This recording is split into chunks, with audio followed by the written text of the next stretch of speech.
Okay. So welcome to Black Mental Health Matters. My name is Dr. Jimenez. I will be joining you all today as the host for our talks today on mental health and holistic treatments.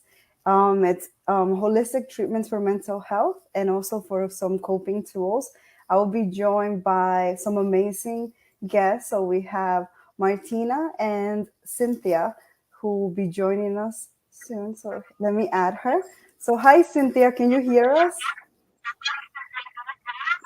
Yes, I can hear you fine. Can you hear me? Yes, excellently. If you have headphones, it will work the best so there won't be any connection issues. So if you have headphones, that would be great. So what I'm going to do now is I'm going to start and introduce you all. So a little bit about myself. My name is Dr. Jimenez. I'm a clinical psychologist here in the West Coast. I'm originally from the Caribbean. I've been practicing psychology for the past 10 years. I work in big medical centers, also private practice. And I have practiced in the Caribbean, the East Coast also, and now the West Coast of the United States. I am a trauma psychologist, and I also specialize in holistic mental health treatments as well. So I'm very integrative. So welcome, Martina. Can you please introduce yourself and let us know a little bit about yourself? And we'll do the same with Cynthia and once our other guests. And if I say the names wrong, please correct me. I know all of us are from many areas of the world. So welcome, Martina. Can you tell us a little bit more about yourself, an introduction? Yes, sure. So I'm Martina. I'm a cognitive behavioural psychotherapist. I'm based in the UK. I've worked in kind of mental health wellbeing for over 20 years. I'm passionate about it. I'm passionate about using my knowledge to help my community and to help, other cultures and races as well. I'm also looking at creating an app, Black Mental Wealth, for Black and mixed individuals, because I acknowledge that in the African Caribbean community that we don't necessarily reach out for support. So you've got to think outside of the box. Mm-hmm. And I'm passionate about resilience. That is my focus. I'm a published author. I've published a book called Resilience in the Workplace. And it's fantastic to be here with you all. Thank you. Thank you so much. So Cynthia, tell us a little bit more about yourself.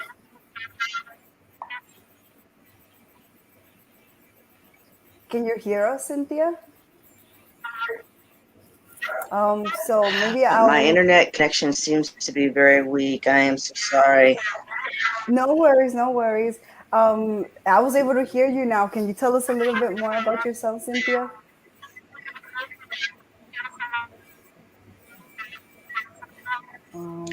Yes, hi. I'm a recovery technician right now in behavior health. Currently working on my doctorate in health psychology. My main emphasis right now is on African American women and mental health for them. My doctorate is showing how we have such a need for Black counselors, especially is showing that we're willing to go and seek counseling, but we really need to find more that look like ourselves. Mm-hmm. And mindfulness is such a huge thing in behavioral health, especially in substance abuse. Mm-hmm. Sleeping is such a problem for them, and I am finding that meditation, and I run a meditation series with at night, that it really helps be able to sleep better. Many of them are on several different medications, so the meditation helps them to calm down and be able to sleep better at night. Excellent. So thank you and welcome. Ayumiri, how did you pronounce your name? So I won't be saying it incorrectly. So welcome. Okay, thank you. It's actually Ayomide. Ayomide is a Yoruba word.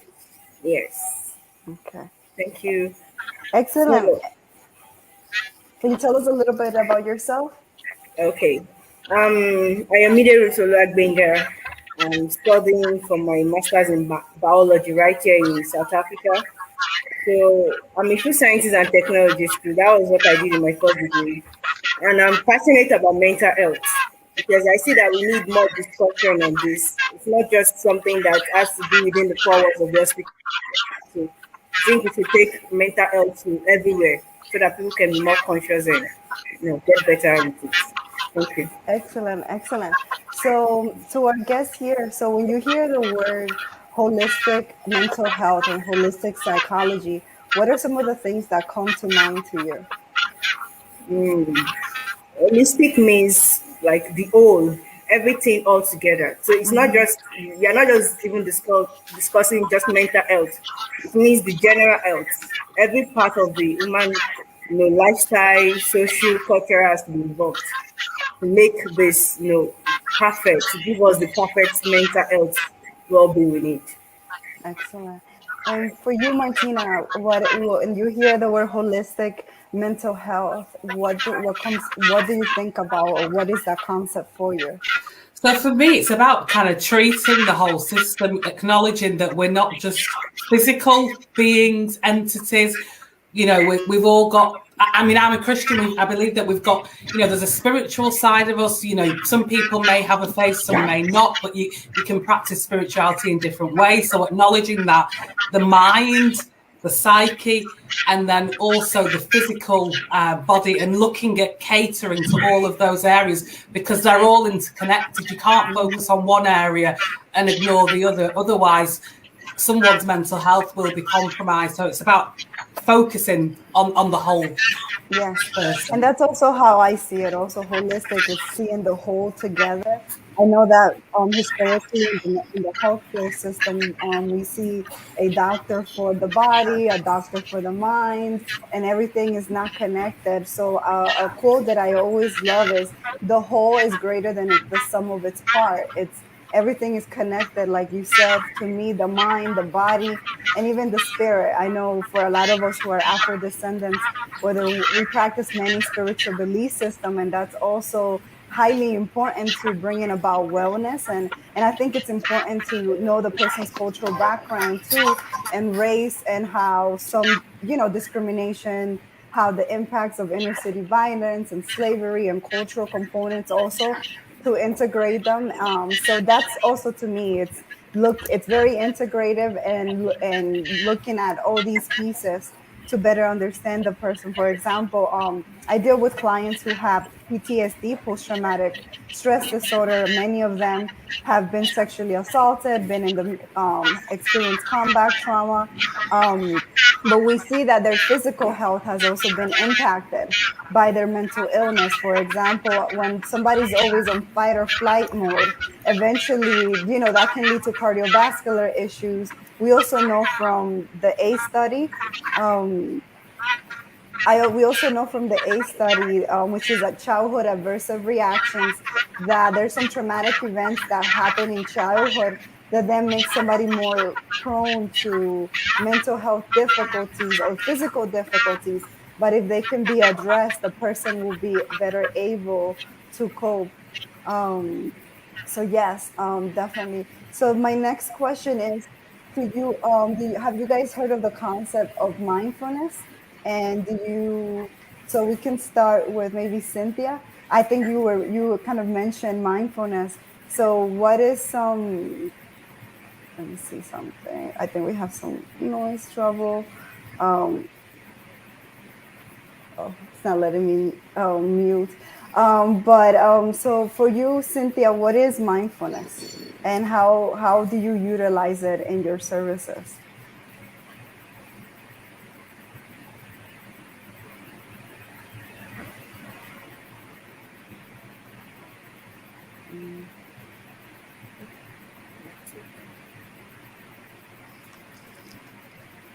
Looks like she lost Frozen. connection. Yeah. No worries. What about for you, Ajomide?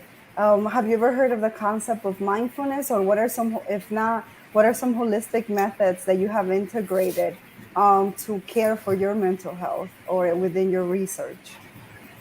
Okay, I believe being mindful about mental health involves not ignoring it, when we see some signs or some things that we just know, okay, this is not usual. This is not how it's supposed to be for my health. I think we should not ignore it. We should face it. That is one major way of getting the needed help. You know, being very confident to face what we are going through. Excellent. And for you, Martina, what is mindfulness to you, and what are some of the how have you utilized that such methods in your own practice, and for your personal self too?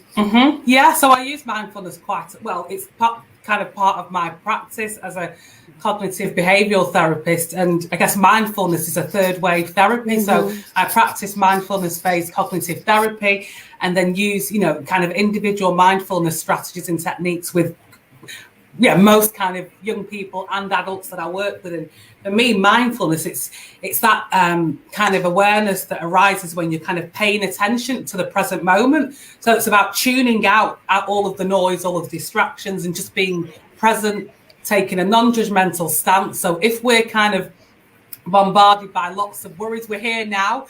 Yeah. It's about kind of ignoring what's going on around you and just tuning in to what's being said and engaging all of your senses in the present moment. And all the research shows that it's highly effective in, reducing stress, anxiety. It's great for physical health as well. And the way I integrate it into my life is sometimes when I'm a bit stressed, and just kind of stopping in the moment and just focusing, just like using the grounding exercise, focusing on what's around me, what can I see, what can I hear? And then maybe when I'm going for a walk, like during COVID, I was doing a lot of walking. So walking in a mindful way, just taking in nature, the environment, and it just helps you to be still. And it's like, life is good because sometimes you're doing something, but you're not fully immersed in it. So you're not experiencing the benefits. So I'm a big kind of supporter of mindfulness, and I think you can adapt it into your life, brushing your teeth in a mindful way, eating in a mindful way, exercising in a mindful way. I think you just got to make it work for you and adapt and know yourself really, and which of the strategies work for yourself. Yes, excellent. So for you, Cynthia, you mentioned mindfulness earlier. So for you, how do you define mindfulness, and how do you use it for your personal self and also within your clinical work? Because I know when one is a holistic provider, it's highly important also for us to practice it ourselves, right? Because then we're better able to explain it and utilize it.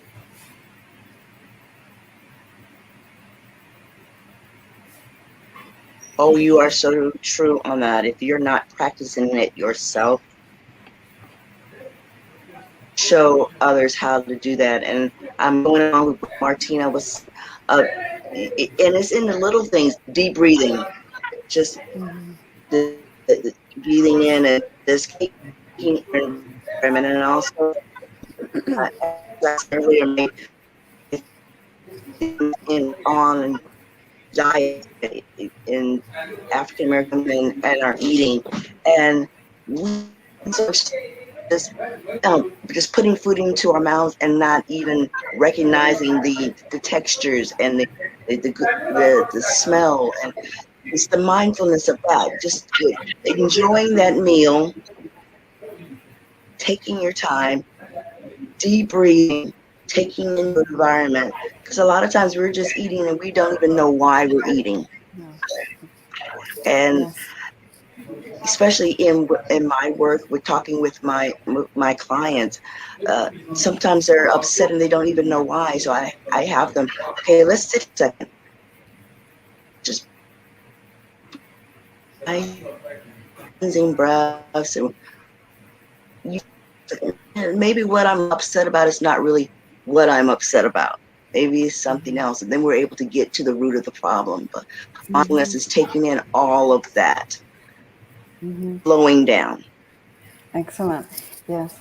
So, and I'm in agreement with everyone, right? And the importance of utilizing it for our own mental health. So, and particularly for me, mindfulness simply just means being aware, right? Being aware of the here and the now without judgment, being aware of the mind, right? Awareness of our body. And also, if we are spiritual, right, of our spiritual sense. And for me, spirituality, it's higher self, right? But for everyone, that might be a little bit different. So when we're mindful, we're in the here and the now.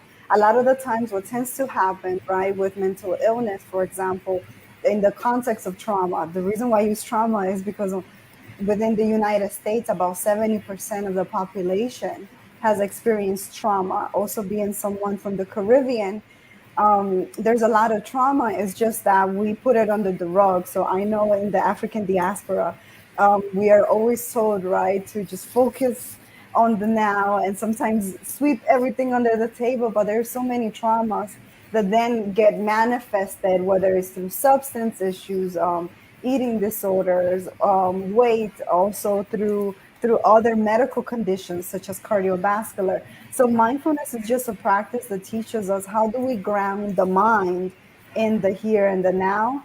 And we notice what's happening, but without judgment, because we're also very judgmental. We might say, oh, I've been in treatment for 5 years. I'm not supposed to have those thoughts, or I'm a psychologist, or I'm in mental health. I shouldn't think like that. No, we all have intrusive thoughts. We all have engaged in behaviors that might have been, whether it's workaholic, eating, and all these things. We have engaged in behaviors, but how can we become aware of them without judging them, right? And compassion. So it might be, oh, I'm having a thought of anxiety versus saying I'm anxious, because you are not anxiety.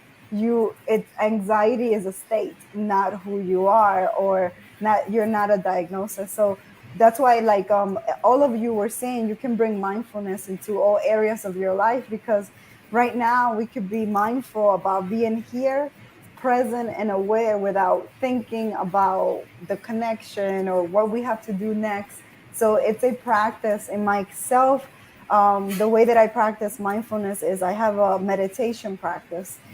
So when I wake up in the morning, I try to at least have 11 minutes before I start seeing patients to kind of do, and there's different types of mindfulness, right? Like somebody said, walking, it can be eating, it's just being aware. So for me, I just become aware of the breath, and I use that as a grounding method to get myself grounded before seeing, clients, because it's dealing with trauma. It can be intense sometimes, and I know substance and anyone that is in the mental health field. So I try to, and if I don't have the opportunity to meditate, I also integrate it into my therapy, right? I always help clients. That's the first thing that I teach them, mindfulness, right? What are some techniques that they can utilize to be in the here and the now? Because usually PTSD is about what happened in the past and how can I avoid it in the future. Depression, a lot of the times, is about what happened in the past and you're stuck there. And anxiety is about the future, but what we lose sense is of the present moment. So mindfulness just means, how do you bring awareness back to the here and the now? So that's what, for me, mindfulness is, and I integrate that to everything. My next question is, so for you, what are some holistic methods that you utilize in your own practice? Whether that, I have heard mindfulness, or whether that is nutrition, whether that is, so what are some holistic methods, and also something that might be culturally relevant? Because I know that a lot of the times for our communities, they might feel like, oh, unfortunately, the mental health field in the US is very dominated by the dominant group. Like, I think Cynthia or Martina, somebody mentioned on how, sometimes our people are willing to come, but they feel like, would you understand me? So what are some holistic methods that you integrate into your practice? And also, can you bring some cultural aspects for our diaspora folks, or for our people that are also in the continent? Okay. For me, number one holistic method I use is communication. I have some people that I know that even when I'm going through some things and I've been trying to sort it out, meditating and all, and I still feel the depression, or I still feel I'm not being okay. There are some people I could talk to, friends. Hey, I'm not okay. I think I'm getting them to realize that it's fine to say you are not okay. No, most times we feel, how are you doing? And I'm fine. I can say that to the general public, but there's a few people I can really communicate with and tell them I'm not fine. And it has been helpful. So communication has been so helpful. And another thing with communication for me is I talk to God. Yeah, it's not just a glitch. To me, I personally sometimes, apart from just the regular prayer, churchy something, I have a moment whereby I could just talk to God like as if He was there, just like as if I was talking to myself, but I know somebody is hearing me, speak it out, all the pains and the pressures, and it actually works. Actually works. Another thing I know is doing what you love. I love writing. I love cooking. So when I do things I love, not just because I want to eat, I cook sometimes because I want to feel better. And it's always nice. I write sometimes not just because I have to submit a poem for a deadline, but sometimes just to let out the emotions, and it has been helpful. So something Excellent. like that. Thank you. What about for you, Cynthia? What are some methods that you utilize?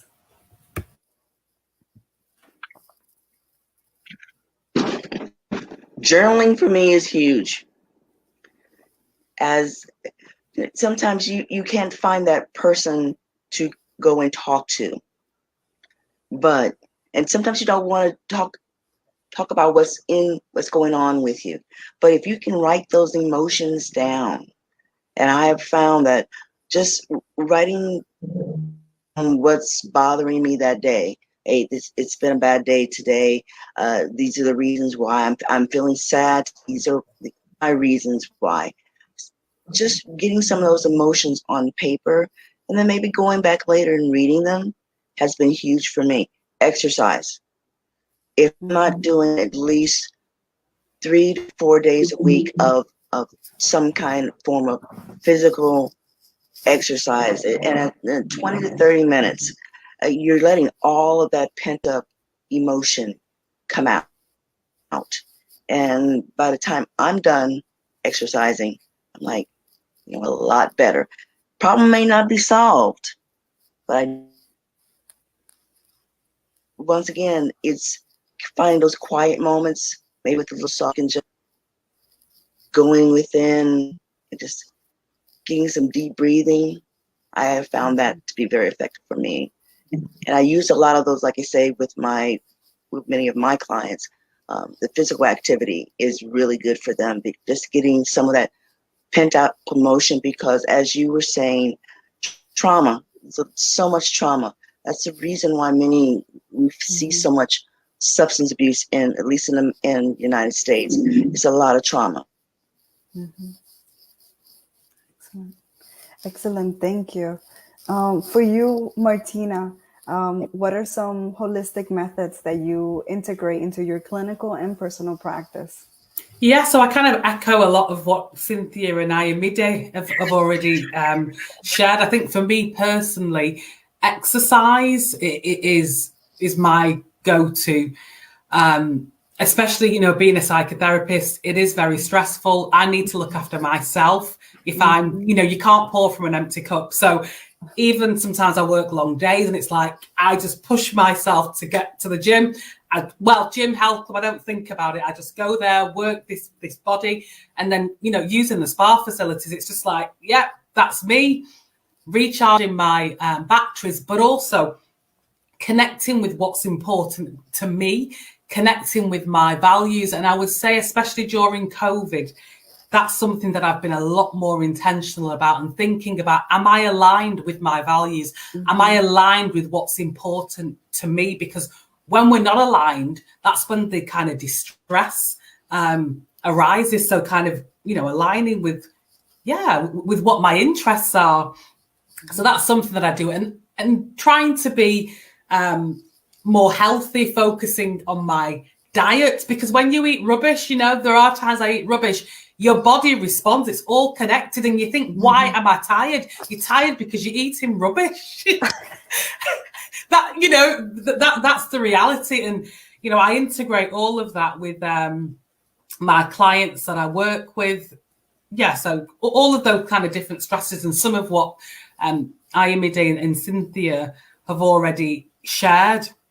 And I think it's important to kind of acknowledge that, like, you know, nutritional supplements can help. And I know, like in the UK, the NICE guidance, which informs the treatment, which is delivered to people that are struggling with anxiety or low mood, depression, and other, you know, trauma, that there is, I remember reading, I can't remember, a while ago, that like St. John's worts, that can be effective to help with your mood. And I remember when I first came into the field a while ago, people were talking about it, but there wasn't that much of an evidence base for it. But it's actually recommended now, you know, within the clinic, the guidance which is used in the UK. So that kind of highlights that holistic methods are important. The evidence base it's weaker because there's not been as many clinical trials, but we can't ignore that they can and do help people to kind of manage.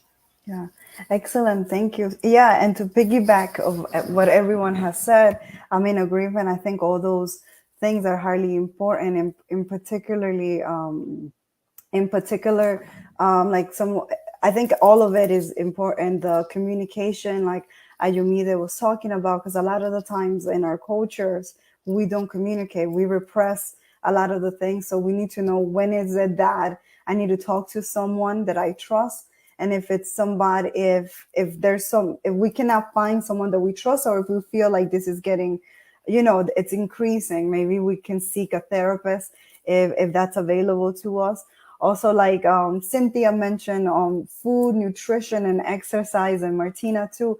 I think those are all important. The reason why, one of the things I tell my patients is exercise is one of the most underutilized antidepressants there is, because again, everything that we get from the psychiatrist prescribe underneath that little bottle, we have access to that also naturally. Not to say that people don't need medications. Some people do need medication, especially to get that booster. But what we do know, that the number one thing to treat depression is behavioral activation. Basically, simply meaning doing activities that you enjoy and that gives you value and reinforcement. So physical activity, when we exercise, we release serotonin, dopamine, which is the same thing that you find in the bottle, right? So also when you have social connections, you're also releasing oxytocin, which is a feel-good hormone that helps us attach. And that's why sometimes hugs feel so great, is because we release that hormone.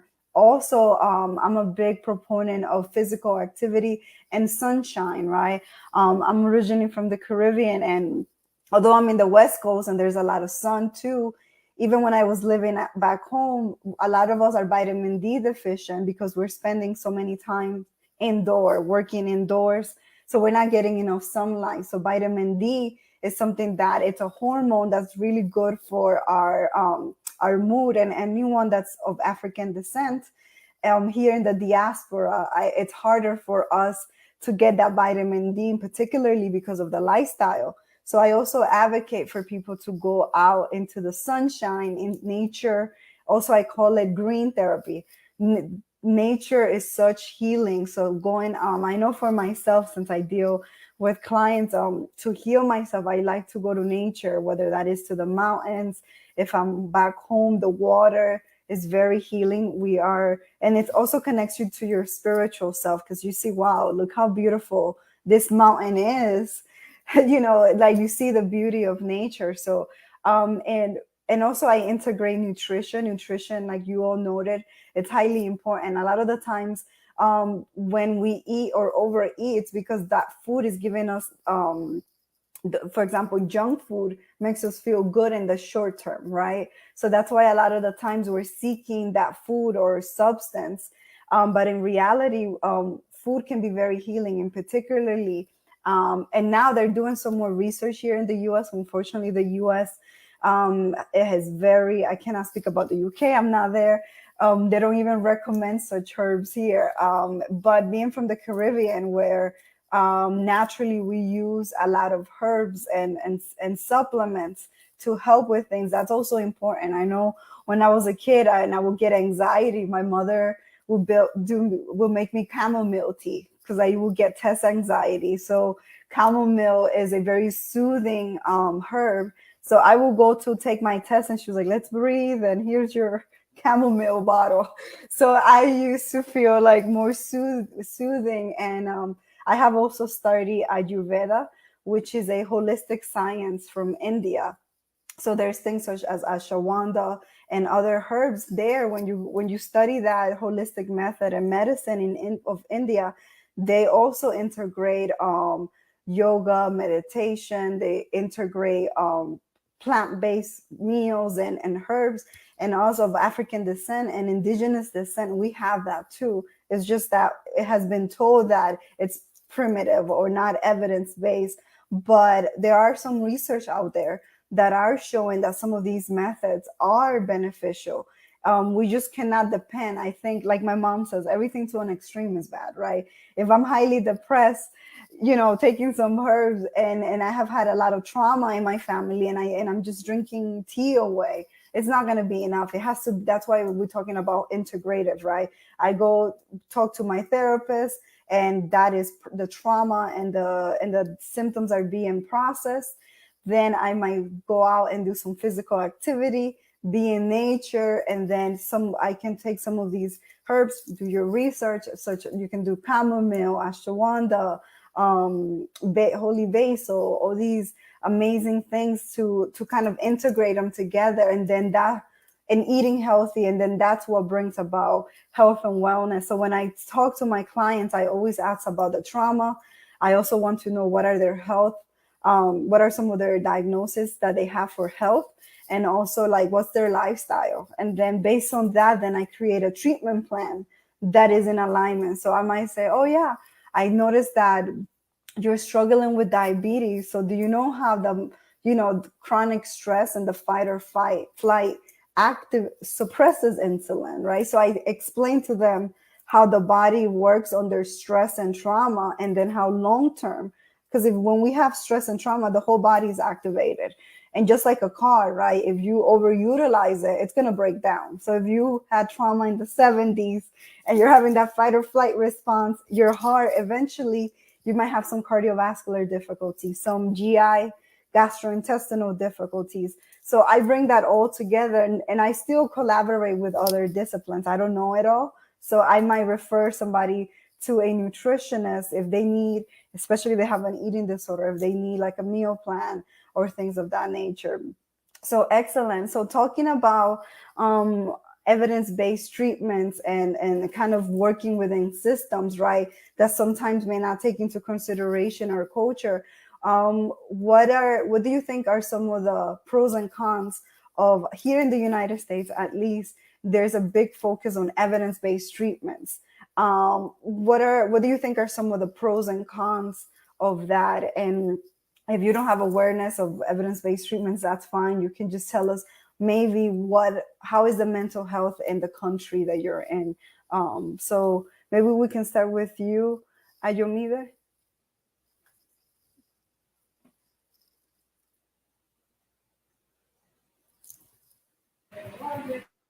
Okay. One of the pros of being having safe space, right? Yes, That's what we are talking evidence-based. about. Yes. Yes, it's just that when everybody is conscious, like we are conscious, people around us are conscious that mental health is important. Having a safe space would be, we are not just creating a safe space for ourselves, others are also creating that safe space. So it's like our community have a safe space for not just discussing mental health, but we are even being kinder. We are being caring, and more concerned for not just ourselves but for another person, because it's not just, this issue with mental health is not just about moods. Some people could be so happy and looking so fulfilled, but they are not fine. So, but when we make our environment, our workplace, our family, the church, everywhere to be safe for ourselves and for others, it will surely be very good. So that is a pros, because it helps a better community. And the cons of it is, I think it's more about how we still perceive this, because we still need to correct some, should I say, narratives. There's still some wrong narratives that need to be corrected. Some people feel the more we are being aware about this, the more we talk about this, it's just as if we are being classified. It's some people feel it's more of a problem being generalized. I don't know, like Still in African settings, sometimes they feel talking about it. Why will you say that? Why will you know, that should be private. But sometimes it doesn't have to be private. We just need to be open and allow others to feel safe.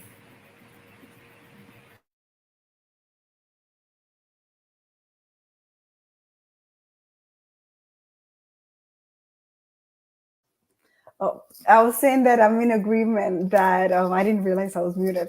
In agreement, right? We have to create these safe spaces for ourselves and also for our community.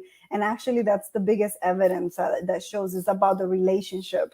Forget all the methods, the relationship that you have with your provider or with somebody that you trust and love, whether it's somebody in your community, that is highly important. Without community and social support, everything else won't function. So excellent. So for you, Cynthia, what are some of the pros and cons?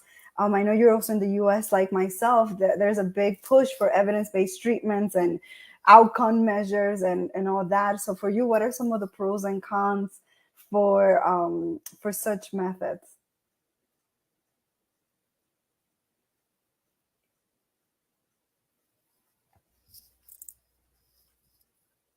She frozen. It's important for us to have some evidence-based treatments for helping individuals that are going through some mental health issues. I think our problem is that many of us, we get evidence before we want to try. Mental health is a big concern in the African American community. Thankfully, things are starting to turn around a little bit, that we're actually starting to talk about it. It's been so long that this is something that is in the closet. It's, shh, we don't talk about this with out of the family. Hey, this is a family issue. You don't need to take this to a therapist. Why do you feel the need to talk to someone? Go to church. Yeah, talk to your pastor. I mean, and do not, once again, spirituality is also very important for us. But we reach a point where we need to, especially if it's been ongoing for so long, that you need to reach out to someone else, to someone that knows the different things that they can help you with. Evidence-based is very important.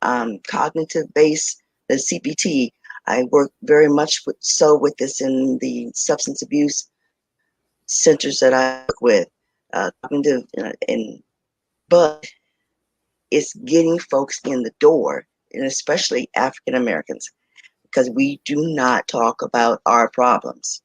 Mm-hmm. This is something that we can handle, or we can talk to our family, but we do not talk to someone else about what's going on with us.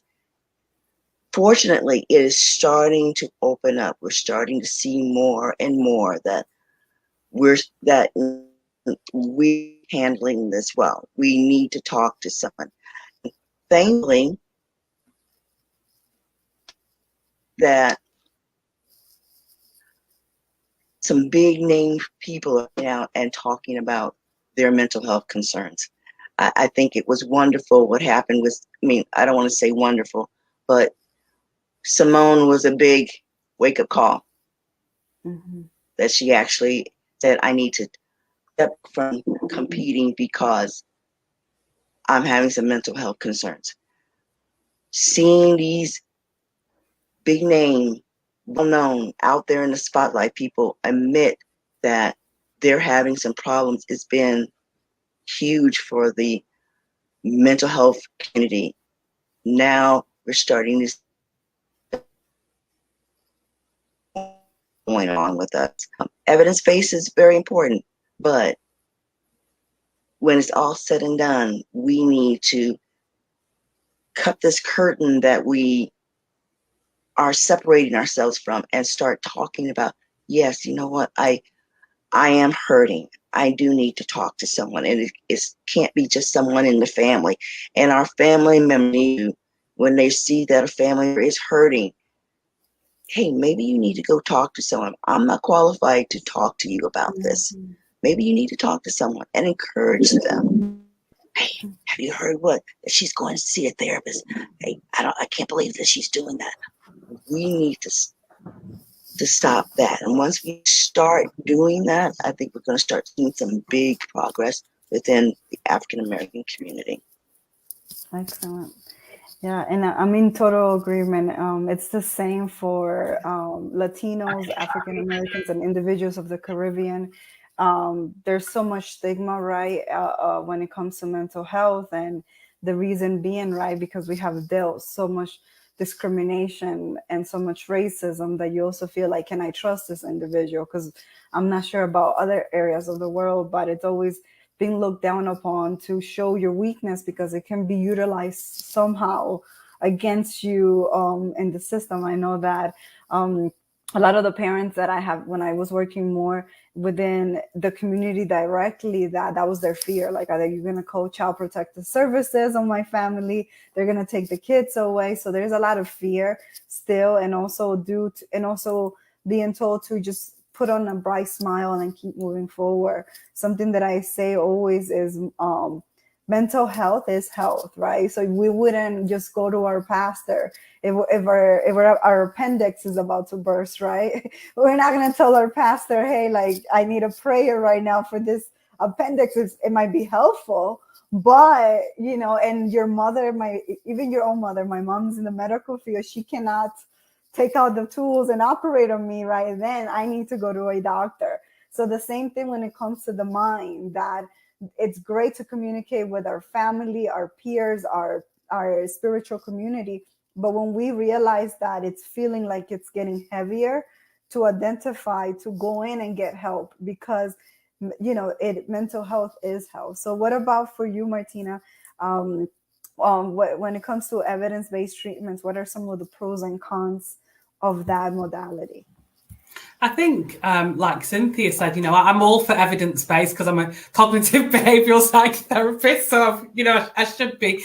The evidence base is important because, when you're working with people, they want to know, is it going to work? And I think it really helps with kind of developing a relationship with, a therapeutic relationship with whoever you're working with, and depending on the type of individuals, some people are kind of more mental, cerebral, and they'll be asking you, so, what is the evidence base? How long is it going to take? And if there isn't any research, what are you going to say?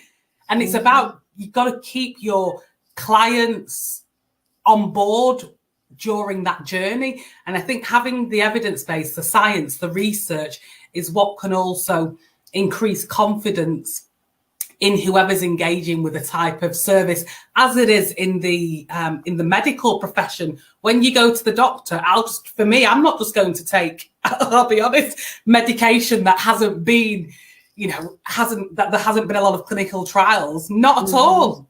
And I do take, but I've taken a lot more in the past, medication for my physical health. So for me personally, I want to know what the research is. I'm not saying that I'm not kind of an advocate or proponent of holistic methods as well, but I am very much, that's what's been drummed in me. My background is psychology, so I think it's really important, but it's all about getting the balance. And when I was kind of thinking about today and preparing it also made me consider all of the research that's been conducted. You've got to think about who are the actual individuals who are engaged with the research. Most of them are white individuals. So some of the research that has been that's been kind of conducted, it's application to the Black community, the diaspora, or to even other cultures. It's not relevant because a lot of these studies are students who are white, middle class. That is the reality. Mm-hmm. So we've got to bear that in mind. So there needs to be a more diverse representation of the community at large. And that's why we need more Black researchers who are actually interested in this area. Most of the researchers are male, middle class. So they're researching on what their interest is. And we need money. It's about the money. You need money, funding for the research to be conducted. So with some of the other holistic methods, they could be just as effective, but because there isn't an evidence base, it's a lot more difficult to, I guess, to kind of utilize them. But as you shared, in the US, it's all about evidence-based, key performance indicators, outcomes. It's the same in the UK, and it's money. If you want money from the government, they need the research. They're not going to give you money for just an idea or something that might work. No, that's not going to happen. So yeah, I think evidence-based practice is fantastic, but we've got to acknowledge that there are lots of other approaches that work.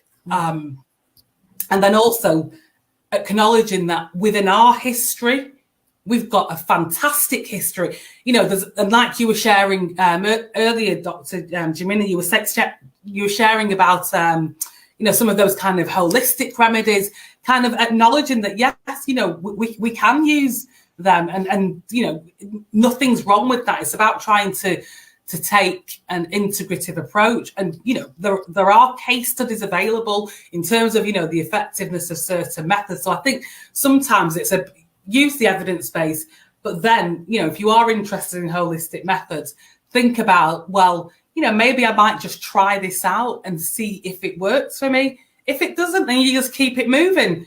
Simple as that. Mm-hmm. Yeah, I'm definitely in agreement with that. I'm also training a lot of evidence-based treatments myself, especially for trauma, eating disorders, and anxiety disorders. So I have a very strong evidence-based background, and that's my main job at the hospital. That's all I do. It's basically doing cognitive behavioral therapy, CPT, which is a trauma protocol, prolonged exposure. About to start learning biofeedback. And so, yeah, so I like everyone noted, evidence-based research it's needed, right? And particularly we need to study.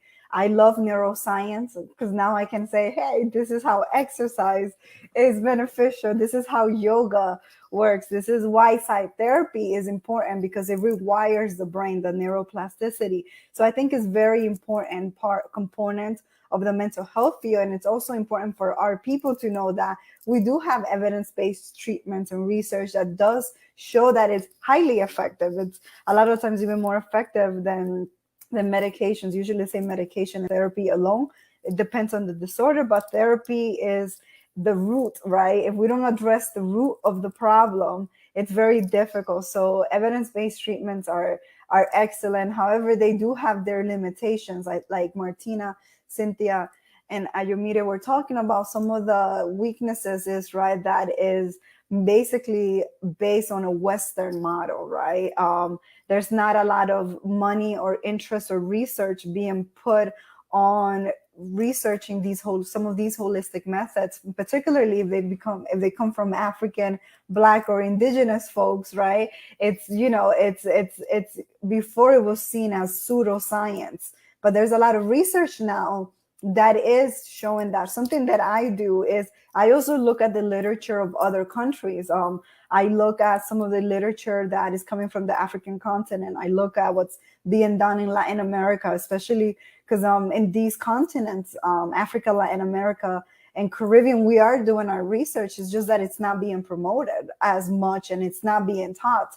So I went outside to get that knowledge, because then we are doing that research. It's just not being highlighted. I know in my case, I do have that advantage that I speak Spanish and English, so that's beneficial to me. But I know a lot of us from the diaspora speak multiple languages, so we might have access to the French literature, to other indigenous languages. So I think that's important.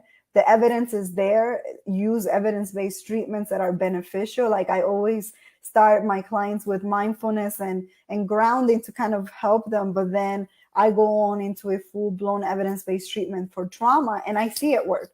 Before, when I didn't have those tools, it was helping. It's beneficial. Therapy helps everyone. But then when I was using these evidence-based treatments, it's like a vehicle that got you there quicker. But then I supplemented it with holistic approaches, like, hey, by the way, let's check on that nutrition. by the way, you know, if you're not going to feel better if you're locked up at the house in your house with some shades, let's go out, let's do some exposure exercises, let's go to the supermarket, let's go out and about in society. So I think the best modality is using evidence-based treatments in conjunction with holistic methods if you feel comfortable, and also researching that holistic method. There's some things that I would not recommend because there's not a lot of research is there, or it's outside of my scope. It's also important to know your boundaries. So for me, it would be, oh, let's work on the eating and the new and the community support. But yeah, and like Martina was saying, we need more researchers of color, whether it's in the US, in the UK, and in these Western societies, to do research also, but get money, because we have a lot of ideas, a lot of things, but there is a glass ceiling, and there are some barriers to access to education. That's why there's like less than 1% of doctors, psychologists are Black, and I think one, like less than 5, it's like 1%. And I myself, I'm Afro Latina, so it's like, what's that percentage, right? But there's a lot of historical things that is also keeping us from getting to these levels, and also when we do get to those levels, to be able to have access to the research. So I think the community needs to do better, and I will hope that in the African continent it gets excited about mental health and does a lot of research. So then for us here in the diaspora, we can also connect, because I feel like connecting to your roots, it's also important. For me, it was very empowering to connect back to my ancestral roots of African ancestry and indigenous, and combine that, because you don't know where you're going if you don't know where you're coming from. So for us diaspora folks, I think it's important to also have that connection and that bridge. So my next question and final thoughts. I was wondering if Marie, Martina, or Cynthia felt comfortable to and either Ayomide to explain what is a whether it's holistic or mindfulness, what is a tool that you can kind of leave our audience with, so that they can take that. If you feel comfortable guiding us through a meditation, or if you feel comfortable just sharing one tool, I think that's also important, because sometimes people don't have access to go to a therapist. So what is a little nugget or book maybe that you would recommend, so like a resource to give our audience? So we can start with you, Ayomide. What is a little tool that you can give as a gift to our audience? Okay. Something came to my mind as we were discussing the evidence-based practices. I feel in the medical field and the scientific world, there are some situations that come up that could be unusual, new. The challenge is for care providers, the people, the health care providers, to be more cautious, even if this seems unusual for a patient to have this. I think the beauty in the science world is coming together to share the ideas, to share researches, and see how we can prefer help.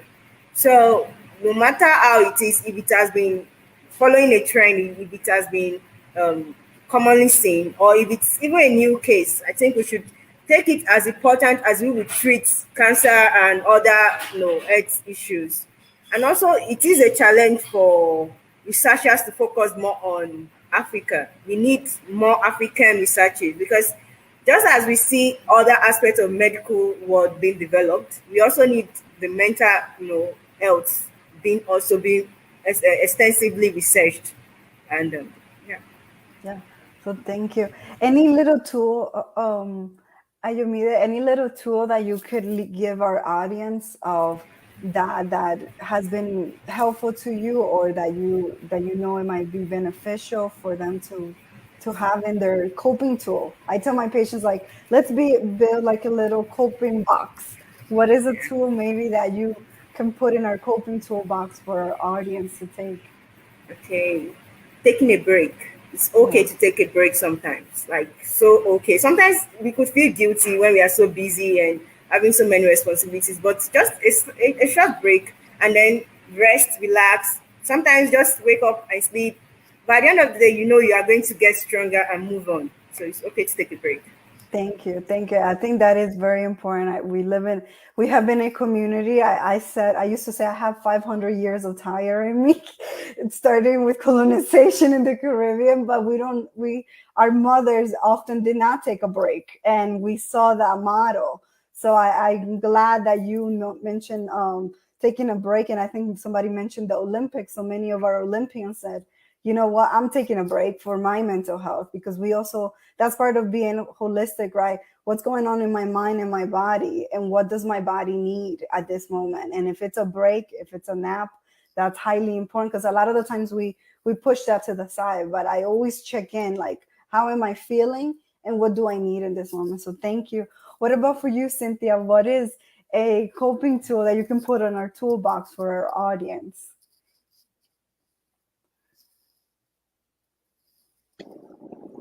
I would like to piggyback just a little bit on what Agonita was saying, taking a break. As women, we're not supposed to take breaks. We are strong. We are strong women. We can handle anything that life brings to us. We need breaks as much as anyone else does. It's not a sign of weakness. If we can get that drummed into our head, that taking a break, admitting we need help sometimes, is not a sign of weakness.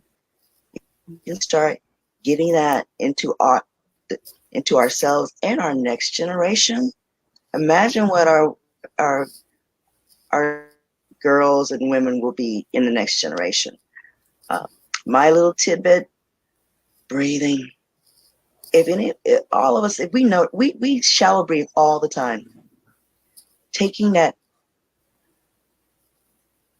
hold it, and then let it out.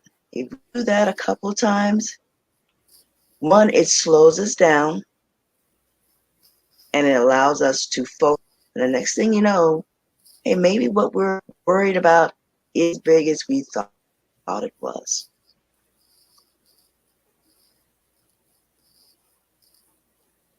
Excellent. Thank you so much. And I think we all breathe, right? And it's bringing consciousness and awareness to that breath. So thank you so much, Cynthia. What about for you, Martina? What are some coping tools that you can add for our audience? I think for when, if someone's kind of worrying or overthinking, if you're going into kind of a new environment or a place where there's uncertainty, is always, rather than thinking about what's the worst outcome, looking at countering it with, well, what is the best outcome? So you can have, a balanced and realistic outlook and perspective. And that just helps to kind of bring you back to, kind of managing your mindset, because sometimes, if someone is worried or anxious, your mind just takes you on this negative path and journey. But when you're able to acknowledge the positives, that just helps to ground you and helps you to kind of regain control and to reset. And then I kind of alluded to it earlier, the kind of grounding exercises, which are, you can just implement them anywhere, but thinking of 5 things that you can see, looking, for those who are listening, 5 things that you can see in your environment, 4 things that you can hear, 3 things that you can feel, your clothes on you, your hands on your shoulder, 2 things that you can smell, and 1 thing that you can taste, and just constantly doing that. And then maybe, integrating that with the breathing as well, and just using that to help you to be grounded and to be present. And to enjoy life, enjoy the moment, enjoy the weekend if you're not working. Yes. Yeah, they're my tips. Excellent. Thank you so much. And I really love all these tools, right? As we see there's so many tools available to us. Something that I will add too is also there's so many good apps these days, right? If you have access to a phone and can download an app. I know that there's an app that I use called Insight. I'm not promoting them, I'm not getting paid for that. It's called Insight Timer. And there's so many YouTube, right? There's so many talks like these ones available there. So you can go in and find an app like Insight Timer that's for meditation. You can go into YouTube, use technology. Don't let technology use you. So also there's so many great books out there. So also books, podcasts. So those are some things that you can do. A method that I use that kind of integrates a lot of the techniques that you all have said is I tell my clients the stop method, right? So when you're feeling triggered and worked up, you say stop. Stop is to help you interrupt the stressor. Then T is for taking a breath. So take deep breath, like Cynthia said, inhaling for a deep breath and exhaling, and then pausing and continue. The reason why we breathe is to kind of help us to ground. And also when we breathe, we send oxygen to the brain, because when we're in fight and fight mode, the brain is in the emotional center is activated, but that breath brings us back to the center. And then the T is think. So what is your thought? What is your emotions? And what is my physical sensation? So like Martina was saying, I'm having a thought that I'm not safe. Okay, I'm feeling anxious. Where do I feel that in my body? I feel butterflies, my hands are shaking. But then you can ask yourself, is that thought realistic? No, that thought is not realistic. I'm in the supermarket and there's a lot of people. I am safe and protected. Okay, is that helpful to you to think that way? No, it's not helpful. So then the P is proceed to do something aligned with your value. You know what? I'm going to proceed to go buy food for my family because I love them and I want to make them a whole healthy meal. So again, so you incorporate a lot of these methods. So stopping, taking deep breath, observing what's happening within, and then challenging that, right? Because if we just let it, you can go, the challenging is the CBT way. Mindfulness will say, okay, I'm having a thought of anxiety. Thank you for letting me know. No, but I'm cool. I'm going to keep shopping. With mindfulness, we don't judge it and we don't even question, and we just observe it and acknowledge it with compassion. But sometimes we need to challenge it. It just depends on how strong that thought is or where we are. But that's a little coping tool. Use the media, use the apps, and there's a lot of tools out there, and that's kind of like the stop method and knowing when you need to go get help. So thank you so much, ladies, for being here today. Any final thoughts? So we're going to go ahead and wrap up our show for today on holistic methods for mental health and mindfulness. Any last thoughts that you would like to leave us with? I'd just like to say that it's okay not to be okay. And it's a strength to seek help. It's a strength. It's good to seek help. And that, is a quote from Michelle Obama as well. Seeking help is good. So seek it. Thank you. Okay, and everything is going to be fine. Actually, it's not just a mantra. When we calm down, when we seek help, when we trust God, when we consider everything about us, like everything being balanced, it's going to be okay at the end of the day. So. Thank you. Any final thoughts, Cynthia?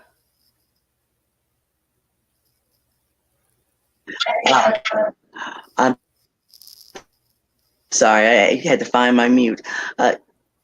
Being strong means asking for help. Yes, excellent. Thank you. And I'm in agreement with all of that. We being strong does not mean that we do not have things that we need to cope with. Again, we are all human and we all have experienced physical and mental health difficulties, and it's okay. Strength is, as you all said, is knowing when you need that help and where to go seek that help that will be of benefit to you. That's going to help your higher self, right? So thank you so much. It's been a pleasure to chat with you all. It's great that we're doing this for our community, and thank you. And I hope you all have a good weekend and see you all soon. Yeah, Bye. thank you. Bye. No problem. Bye-bye.